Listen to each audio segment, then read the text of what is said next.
Investigative reporter Michelle Gillen introduces us to a doctor driven to change that, convinced there is a recipe for a new menopause. I think women are suffering for no good reason. She doesn't look like a revolutionary. We've been oppressed too long, and healthcare is not doing us any justice right now. But her message is. Even 5 years ago, menopause was a dirty word. The truth is that there's 60 million women in menopause today. It's not a death sentence. It's not something wrong with us. She is Dr. Erika Schwartz, and what's wrong, she says, is how much of mainstream medicine treats women going through it. You feel we need a revolution in medicine right now for particularly dealing with women who are in search of balancing their hormones. Unless we change it, we're going to drown. She's taking direct aim at menopause, and her weapon of choice, bioidentical hormones. These women who say, I'm just going to suffer through it.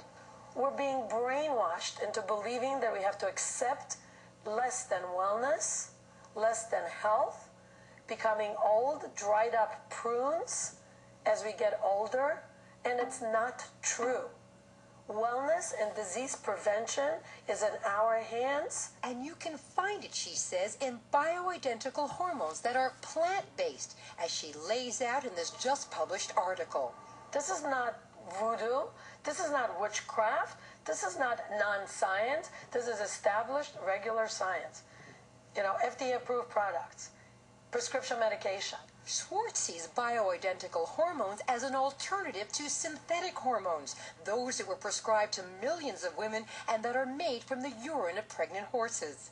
In 2002, a massive study by the National Institutes of Health, the NIH, found an alarming linkage between synthetic hormone therapy and breast cancer, strokes, and heart attacks. The physicians, the NIH, and the media, everybody got so scared that they decided all hormones are bad, and they muddied the difference. With all these questions and some doctors raising absolute red flags about bioidenticals, are there some things women should be concerned about? Absolutely. The same way they should be concerned about synthetics, they have to be concerned about bioidenticals or any medical advice they get. There's no doubt in my mind that she's making a critical contribution. Nationally noted gynecologist Dr. Isaac Schiff of Harvard University says more attention needs to be paid to bioidenticals, but that more research needs to be done. What he tells a patient who asks about them? I don't tell her that the bioidenticals are any safer, because we have no evidence that they're any safer. Bioidenticals are prescribed in pill or patch form, or customized and compounded in a local pharmacy. Some doctors have said to me, you don't know where they're being mixed, who is mixing them, legitimate concern? Absolutely, but it's the doctor's responsibility. For a journey that today impacts millions of women's lives. And they say, thank you, my life is back, and it's mine. Now, this is such a complicated issue, and all this month we're going to be looking at every type of hormone therapy. But to answer your questions tonight on bioidenticals, who better than live, just in from New York, Dr. Erika Schwartz. Thank you for joining us for a live chat that begins at 7 o'clock, and I know you've got a lot to share. Thank you, Michelle. Join us. It's so important for you to get your answers from me. You don't have to be sick.